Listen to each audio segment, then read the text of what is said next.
Hello and thanks for joining me on another episode of Zulf Talks. Today we've got a great guest on, Creon, and we're going to be talking to him about different countries, moving between countries, what you should think about, the tips and tricks that might help you because he's done it a number of times. He's moved a few times, more than a few, maybe 4 or 5 times between countries. And Creon is a former payroll accountant, a teacher, public relations consultant. So he's got a multitude of experience that we can touch on. So we're going to introduce him. We have introduced him, but I'll do a quick little intro, 4-second intro, and then we'll go back to Creon.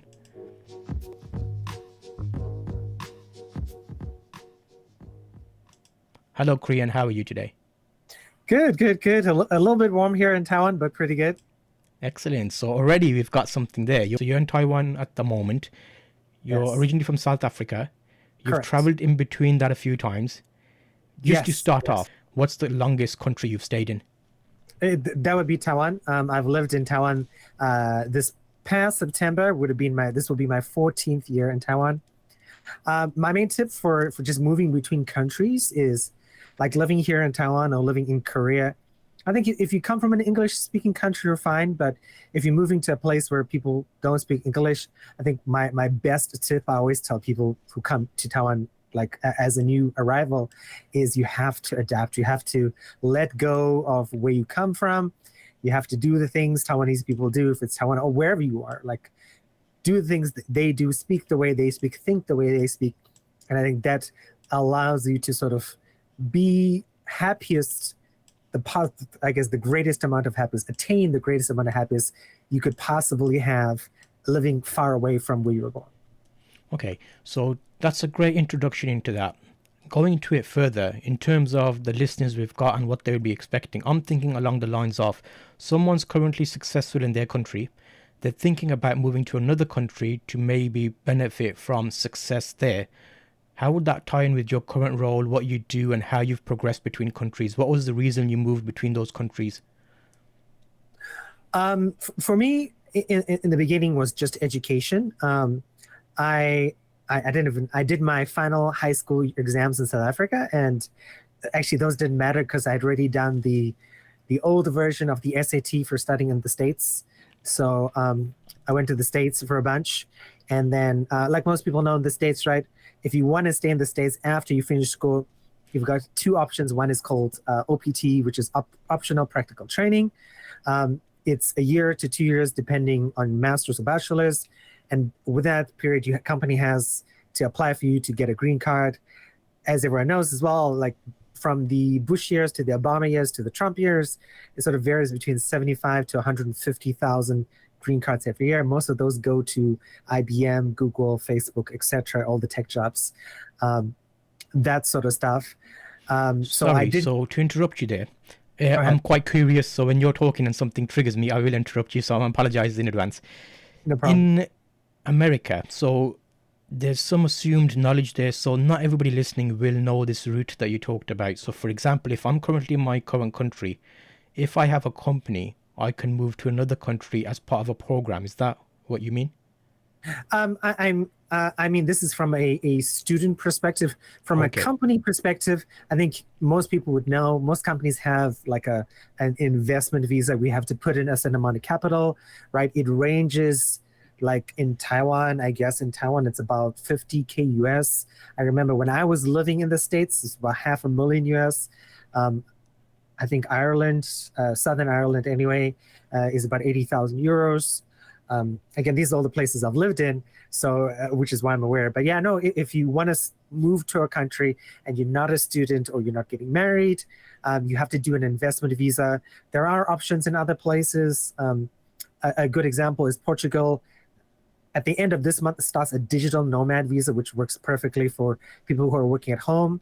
If you making, I think it's 2,750 US dollars and up, you can go and stay in Portugal for 1 year, and you renew your visa every year for 5 years. After 5 years, you get a Portuguese permanent residency, and you can also get a Portuguese passport. So that is another option for people to move around if you want to move to the EU, for example. So you're talking from student point of view. So that would be someone that's going to another country to study to get a qualification. Correct. Okay. So as a teacher, have you transferred between those countries teaching and as like a professional? Is that a different process to what the students would need to go through? Yes, so definitely as a professional, again, in most countries, including Taiwan, the States, if somebody in that country hires you, they have to say why they couldn't hire a local person, an American person or an English person if in England, or a Korean person in Korea, or a Taiwanese person in Taiwan. I only started teaching in Korea. Before that, I was a payroll accountant in the States, and I think I did my master's in Ireland. So before that, yeah, I've never transferred between countries professional. Okay, so there's kind of three main parts there that I've gathered from what you've said. You're either a student going to study, you're either a teacher, and someone's calling you over to say, okay, you're going to come to my country to do X, or you're a company and you want to go there for benefit of purposes. That's like a few areas. Depending on which listener, where you fall within that, you have to look at different criteria. Exactly, Okay, correct. so once you go through that criteria, you get your ticket, you book it, you get to the country. Is there anything that you think is worth knowing for someone going to a new country, because you've done quite a bit of traveling, apart from the points you mentioned about fitting in and using their type of, well, what would you say, their type of work life, their type of living environment, so you kind of fit in? Adapting to culture. Yeah. So is there anything else in addition to that that someone listening needs to think about the logistics of it? This is more making sure that if they're listening, they can, in their mind, picture the process from start to finish. I would say just being prepared, like monetary wise, making sure you have enough money, because things happen whenever you move to a new country, especially if you're moving from east to west, or west to east. When I moved to Korea, I was sick, and again, at that point, the school I was at, there were like 13 other foreigners, and they're like, yeah, everyone who comes here gets sick for like the first month, right, for like 30 days or so. So again, that's going to happen guaranteed, because different gut bacteria, different dietary habits, you get sick.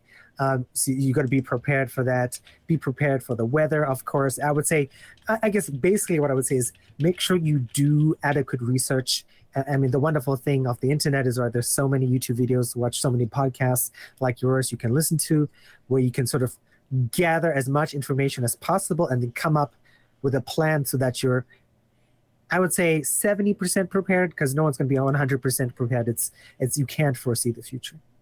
Okay, that's some great points mentioned there. In addition to that, preparing for that, if you're going to be traveling to another country, if you're coming from like a country where, like we are in the UK, we've got NHS, we don't have to worry about as much about covering ourselves. But a big point there is, if you get sick, is there something you need to make sure you've got in place before you're traveling, so that you're not going to have to pay lots of money? Or how does that work for someone coming into a country as opposed to a resident of the country?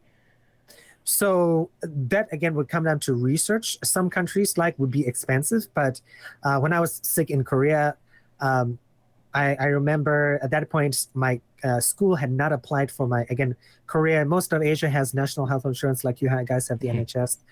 And I was like, they were like, okay, you're gonna have to go to the doctor. It's gonna be a little bit expensive, and for them, a little bit expensive would have been from like $5 to $10 to see a doctor and get medicine.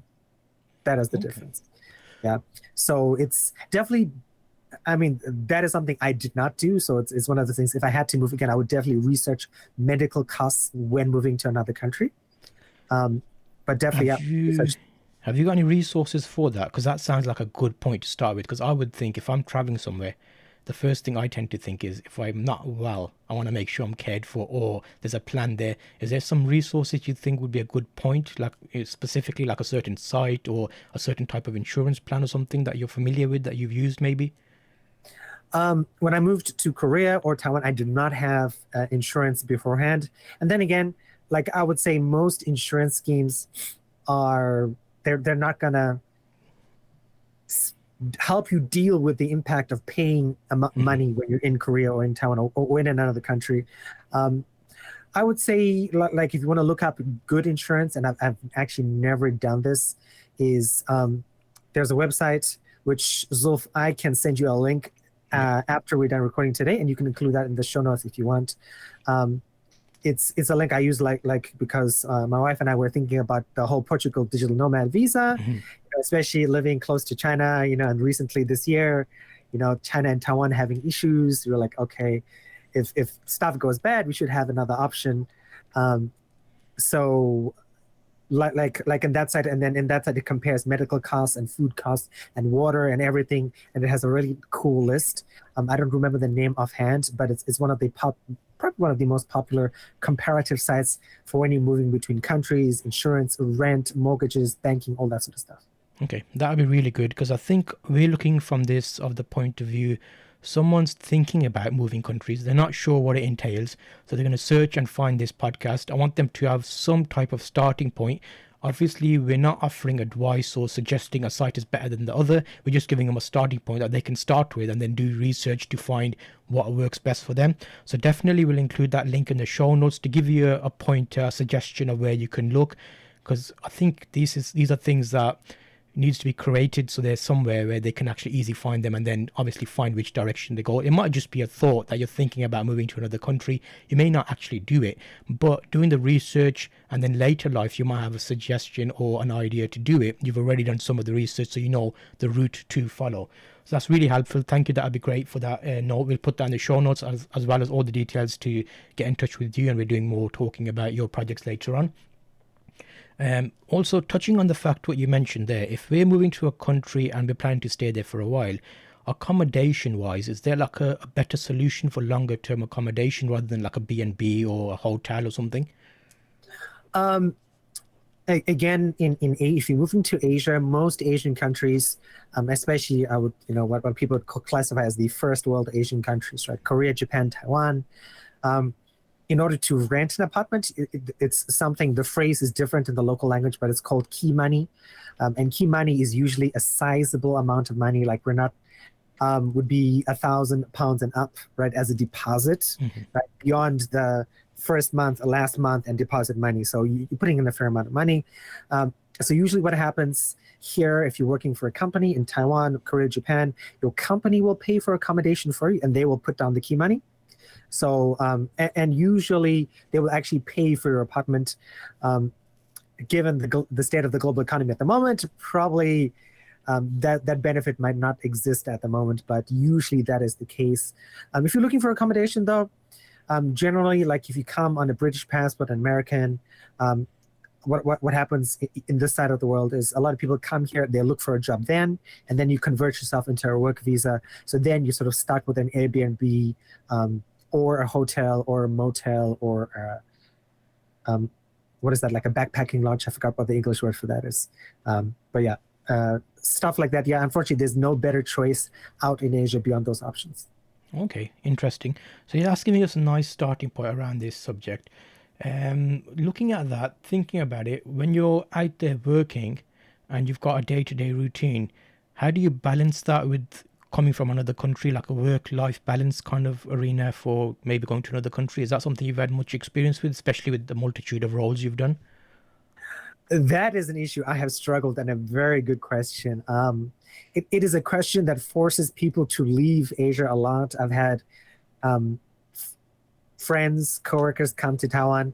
They work here for 6 months. They can't handle the work-life balance because everyone's seen it. They've heard about Japan. They've heard about Korea, Taiwan. It is like that.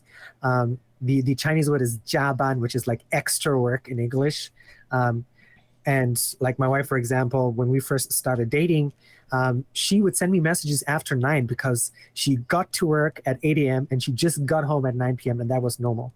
And there's no extra work. There's no extra overtime pay or anything like that. That's expected.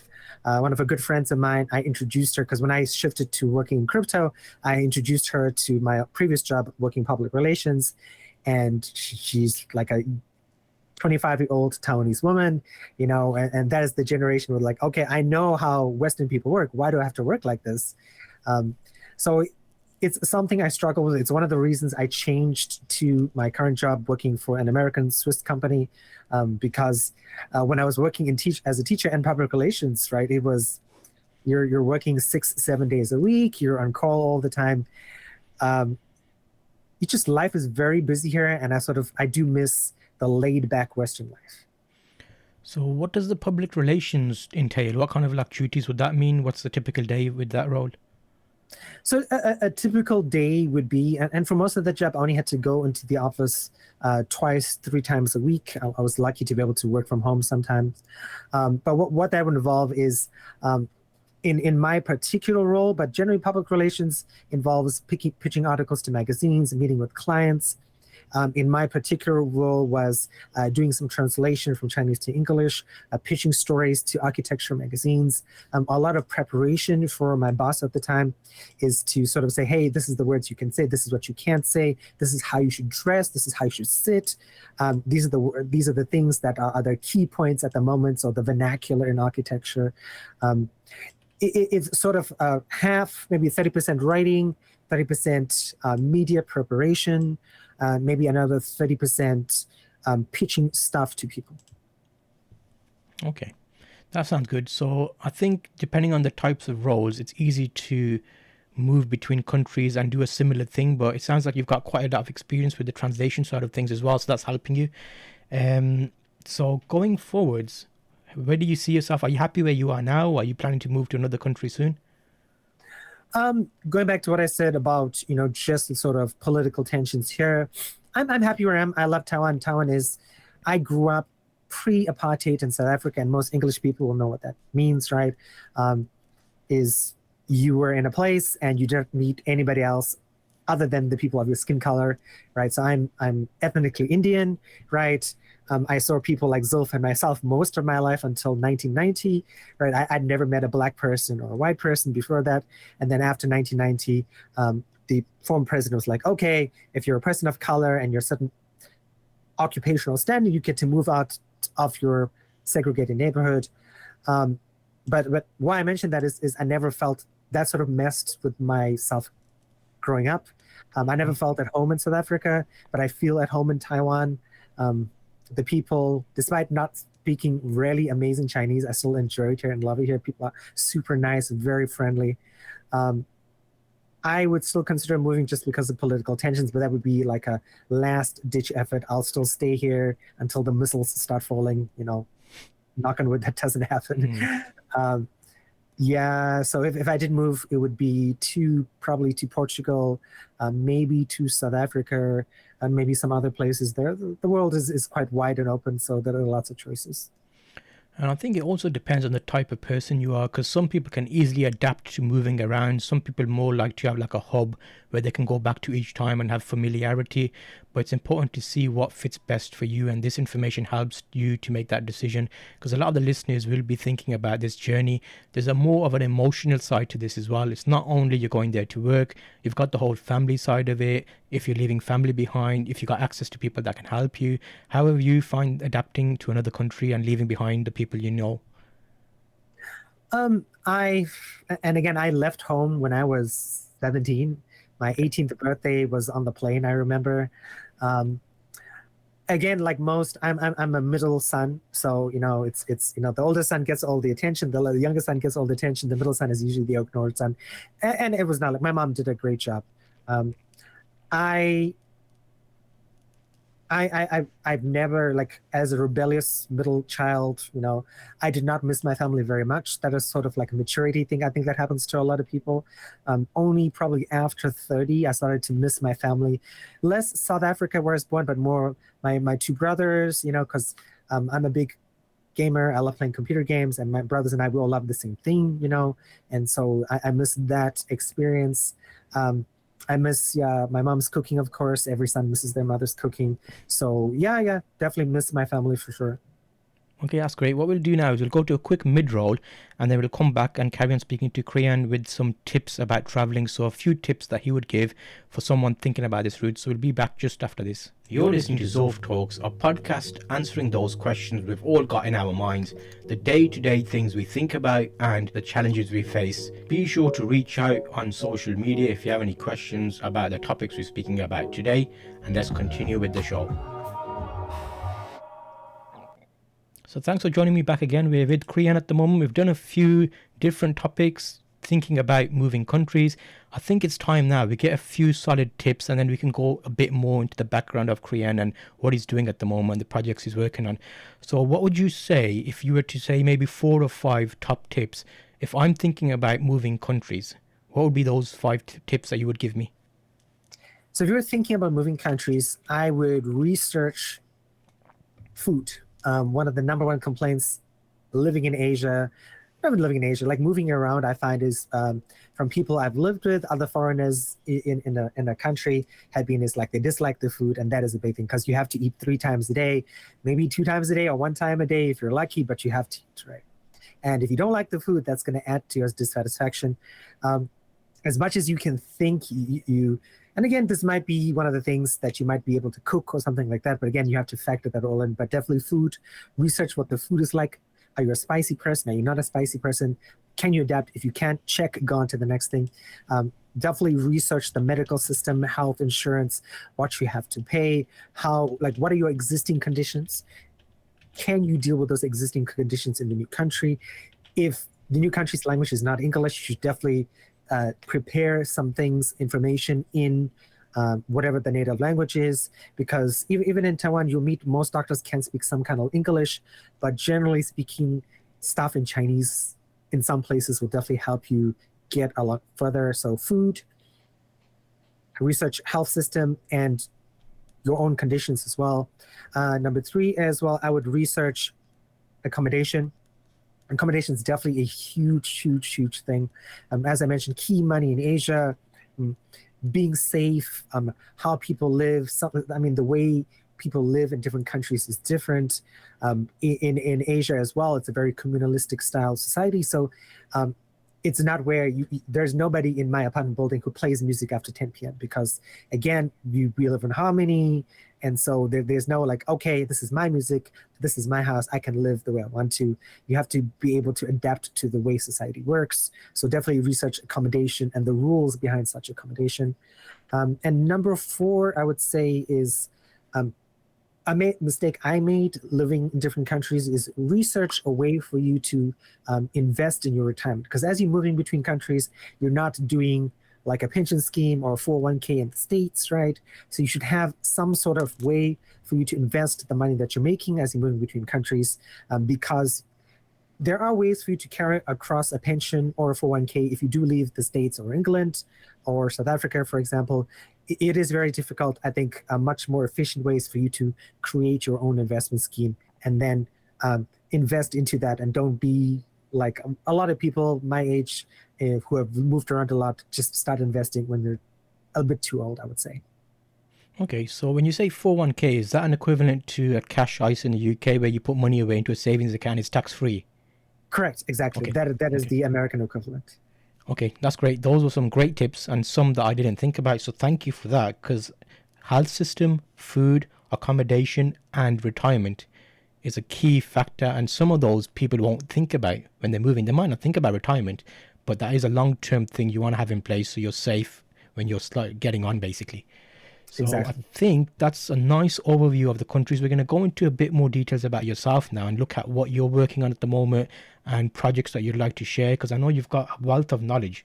So maybe it'll be multi-episode, maybe another episode specifically dedicated to some of this, because you do quite a lot with crypto, you're doing some educational things.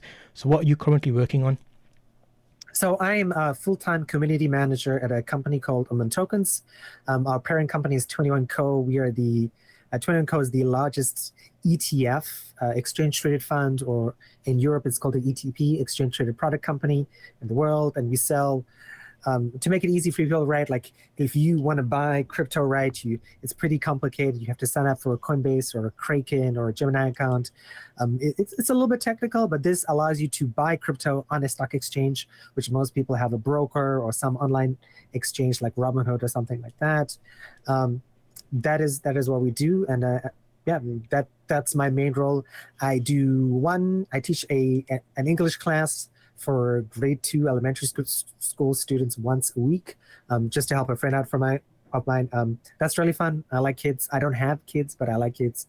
And then another third thing is I still consult at my previous employer once a week or so, depending when I have time, because a lot of the company's direction at the moment is due to my suggestion when I first joined. So I still go in to talk to my former boss and say, just check to see how the direction is going. And there's also mention about podcasting, and you do quite a lot there. Have you got a podcast you regularly support or provide Yeah, yeah, content yeah. on? This is the background you guys see is for the company I work for. I do a crypto podcast twice a week. I should have mentioned that first. But yeah, I do a new show Tuesdays. So it comes out Tuesdays. I should record Mondays. And I do an interview with various CEOs who work in Web3, crypto, NFT land every Friday. So, because we've touched on that, crypto is a very interesting area, very complicated to people who don't know it. If you were to summarize crypto to someone who's probably heard it everywhere, but you're like, oh, that's not for me, it's too risky, what would be a good summary of what people think? I would say crypto, like the shortest summary I can say is crypto is a decentralized money computer, I guess, is a good way to sort of summarize the current state of crypto at the moment. And more from the point of view of people thinking about investing in it, because some people might have index funds, they've got a few retirement pension SIP plans, things like that, but they've not really touched crypto. What would you say to those people, and is there a way they can maybe taste crypto without the risk or see if it is for them? Sure. There's a lot of way, and again, I have to preface this because just like on my normal podcast, I have to say not financial advice. Yeah. There are things called stablecoins. So you have a stable British pound, you have a stable US dollar. That is the easiest way to touch crypto. The two biggest companies in the world are USDT, which is called Tether, USDC, which is they're both billion-dollar companies. So they have a thing called stablecoins. Stablecoins are one USDT for one actual physical dollar that they hold in a bank somewhere. That is a fantastic way to get started because the price doesn't vary. It's always going to match the price of the dollar, or the price of the pound. And the cool things about crypto is you can deposit that in some places, and at a minimum, you'd get from 2% interest all the way up to 22% on like dollars, right? Just physical dollars that you can take it out and exchange it back into whatever your native currency is. So I think getting started with stablecoins is definitely the best place for people to get started because you're not dealing with the volatility that most people associate with crypto. That's a great starting point. So thinking about that, do you have to be a certain mindset to be in crypto? Because if someone's a very relaxed person, will this make them very checking their phone constantly? Oh, have I gone up? Have I gone down? Will this cause them emotional stress, or is that part and parcel of having crypto? I would say this applies to the stock market as well. Like I have a stock market account on my phone. I have a crypto market account. The stock market and the crypto market have been sort of tapering downwards since beginning early, maybe mid-March, April this year. And then I think like most people, right, you're like, okay, this is not going anywhere. The war in Ukraine, inflation, COVID stuff, supply shocks, it's all not doing great for the global economy.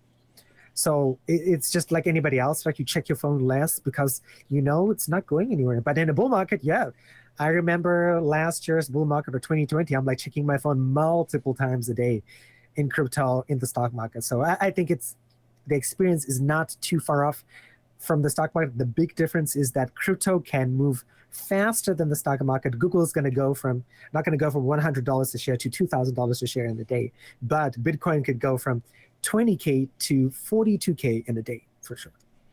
Okay, so that's interesting. Now, is there a certain split that would be a good option? So, for example, personally for yourself, are you investing like a certain percentage towards safe index type funds and putting a bit of money aside for crypto?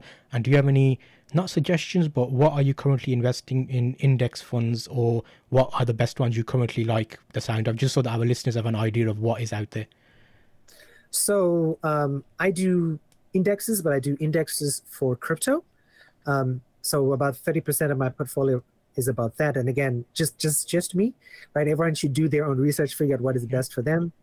I have a bunch, probably I'm a bit top heavy at the moment. Like most people, when we have a bear market, they probably sell some of their riskier assets. Again, this is stock market and in crypto as well. And then I've gone mostly into Bitcoin and Ethereum, which is the second largest cryptocurrency. On the stock market, I've generally sort of moved into dividend-paying stocks, and moved away from the tech sector. So, like sort of sold some positions in Google, sold some positions in Apple, and moved more into like these like no-name companies.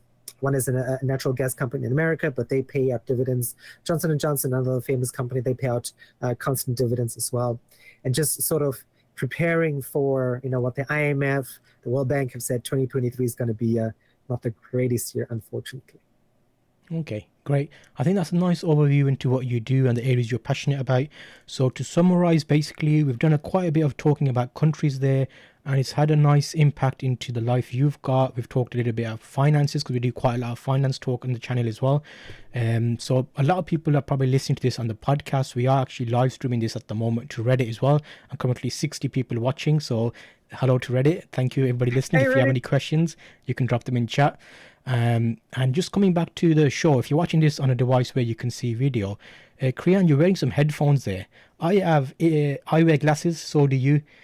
How do you find headphones with glasses? Because I see that they kind of impede. So are you happy with those headphones? Are they working well for you? They are. These are actually really cheap. These are the Razer Black Shark V1s.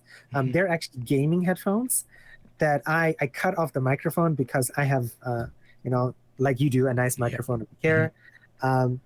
So I cut off the microphone, but I like these because number one, I have big ears. So it's really, really hard to find headsets that actually work for big ears. And it's also like really hot. I wish I had English weather at the moment, but it is 29 degrees Celsius in this room at the moment. Wow. So, which is why, and apologies for everyone watching me dab my sweat on my upper lip for the last 40 minutes or so. But yeah, no, these headphones work great. They're really affordable, sound really good. These are 50 millimeter drivers, so they reproduce a wide range of sound. Definitely highly recommended as an affordable solution for people who want a good headset. Okay, so just to recap, what was the name of that? Razer Black Shark V1s. The V2s are the latest iteration of this headset. And okay, that's good. I'm gonna keep an eye on those because I'm looking for a nice pair of headphones. I've looked at Sennheisers and loads out there, but I'll see how that works out. So I'm gonna say thank you very much, Creon, for talking to me today. It's been a nice selection of topics we've covered. Is there anything else you'd like to add before we bring an end to the show? Not at the moment. I would say I would encourage people, because I know a lot of people are looking at the news and stuff, like, oh my God, what am I going to do? Calm down, right? It is bad. Don't get me wrong. It is bad, but do your best, minimize the costs. And I know lots of people in the UK are doing that. Lots of people all over the world, right? You're eating cheaper, you're living cheaper. Hold on, focus on the good stuff. We'll get through this period in the world, 1.5 years, maybe another 1 year, and it'll be it'll be done. And then you can start investing, you can start building up, the job market will recover, you'll have more opportunities, and it'll be done, and you'll forget all about it, and the world will be in a better place. And there you go. That was Creon. Thank you very much for joining us in this episode. And you can find all the details in the show notes, all linked below, as well as a link to that site that you can look at if you are planning to travel and have a look at types of cover that would be available that you can look at. So I'm going to say thank you for this episode, and we'll see you on the next episode of Zulf Talks.